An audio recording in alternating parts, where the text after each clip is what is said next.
vil stige meget. Jeg tror, der sker det, at nu kommer, kan man sige, dele af den tredje verden begynder at producere nu her. Kina og Indien og Brasilien. Og det er sådan set en rigtig god situation, også fordi rent socialt, så er det vigtigt, at de der lande kommer op, altså op i levestandard. Men samtidig vil det betyde, at der kommer store problemer med energiforbruget. Og det vil betyde, at CO2-udslippet vil blive større og større og større. Altså der er intet, der tyder på, at CO2-udslippet vil blive mindre, synes jeg. Så jeg tror, det bliver værre. Meget værre. Ja.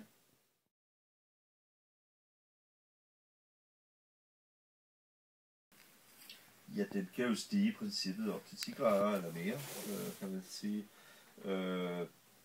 Altså, hvis vi ikke gør noget ved det her, så er der jo ingen tvivl om, at på længere sigt, og på længere sigt er lang tid, det er måske en 500 år, så lyder det måske meget lang tid, men så lang tid er 500 år ikke i menneskets historie, det er jo ikke så lang tid. Så kan man gå ud fra, at så vil alt is på kloden smelte, undtagen de måske allerhøjeste steder på Himalaya og andre steder. Det vil have nogle meget, meget voldsomme konsekvenser. Altså nu, et er jo, at Grønlandsisen smelter, som er det vil give en stigning på 7 meter cirka, hvis Grønlandsisen smelter. Men det værste af det er, hvis Antarktis smelter, så giver det en stigning på 82 meter. Så vi vil sige, at vi er ude i en stigning, hvor stort set halvdelen af Danmark vil forsvinde. Altså store dele af kloden vil forsvinde, som vi kender nu her, og store dele bliver oversvømmet.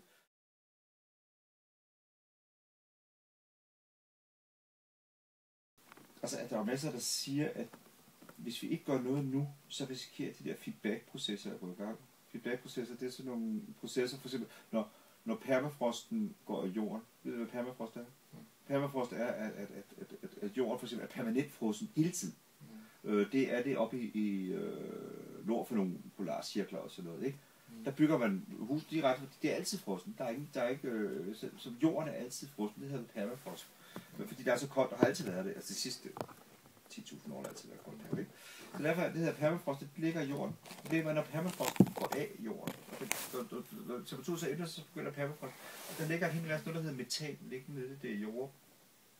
Og metan er en drivhusgas, der er meget mere voldsom end CO2. Den er 10 gange så slem. Så det der metan, det er sådan en gammel planterester, der ligger der fra dengang jorden var. Altså jorden har jo før været isfrit. Og der kunne man, det er derfor man ved, hvor meget vandet stiger, ikke? Og der sker det, at det der metan kommer op i luften, når det tør. Og jo mere metan der kommer op i luften, jo større drivhuseffekt. Og jo større drivhuseffekt, jo mere metan. Det er en af de der feedback-processer. Det vil sige, at selve tøningen skaber mere drivhuseffekt.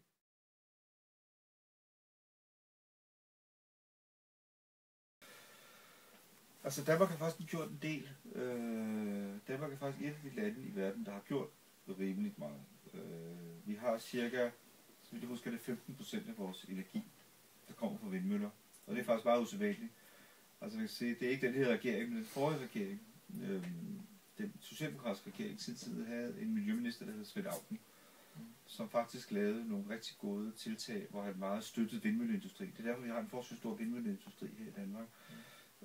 Og det har gjort, at der er blevet lavet rigtig mange vindmøller, og at der har været rigtig mange eksperimenter, som gør, at store dele af den danske energi kommer fra vindmøller. Så Danmark skal gøre meget mere. Altså jeg vil synes, at det var...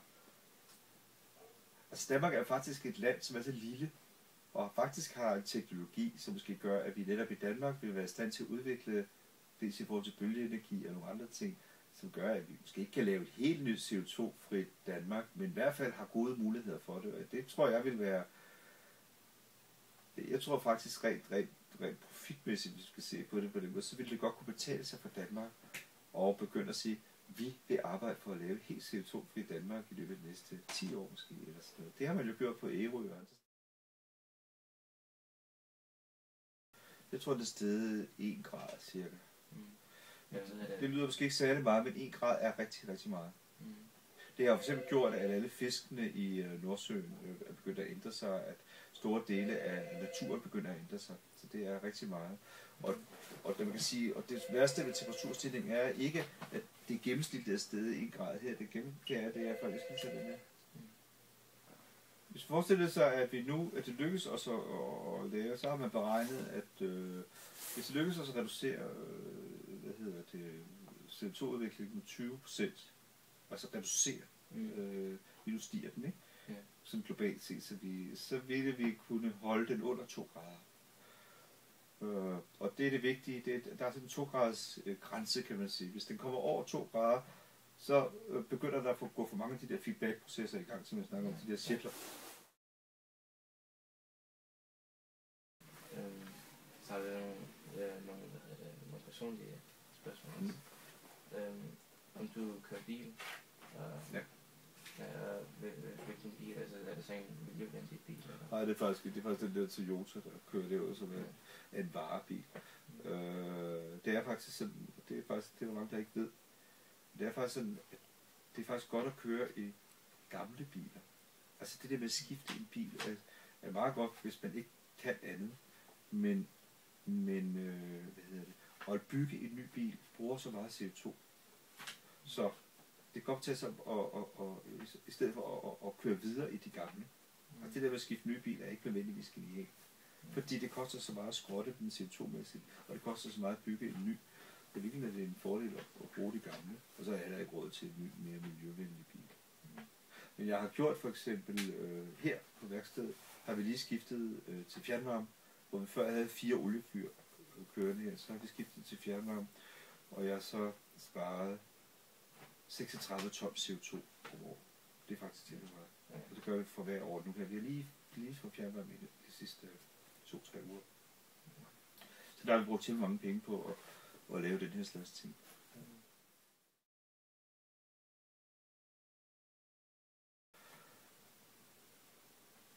Nej, det synes jeg faktisk. Altså, jeg gør langt mere end langt de fleste, tror jeg.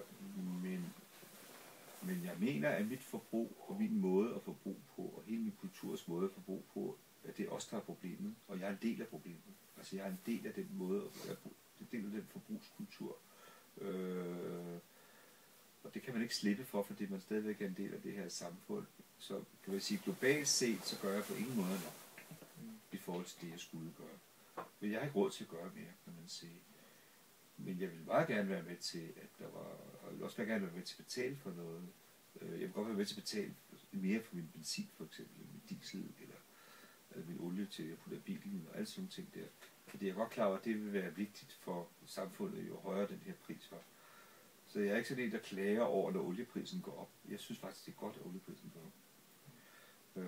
Og jeg synes også, jeg vil godt være med til at gøre alt, hvad jeg kan for at undgå det her. Men jeg gør slet ikke nok i forhold til det her. Det både jeg og min familie og min kultur skulle gøre. Desværre.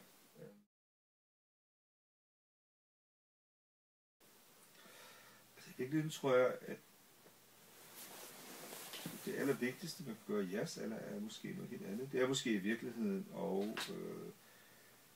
at sætte sig godt ind i stoffet. Hvad er det, der sker? Sørg for at læse aviser, det sørger for at også diskutere det, sørg for at diskutere, hvordan man gør det, men måske også vælge at sige, okay, jamen det kunne være, at jeg skulle sætte mig ned og prøve at se, at jeg kan få min gamle computer til at fungere ved hjælp af Linux, eller det kunne være, at jeg skulle lave nogle andre ting af den slags. Det kunne være, at jeg skulle i skoleklasserne foreslå, at vi gjorde sådan og sådan rent teknisk. Det kunne være, at jeg overfor forældre skulle argumentere for.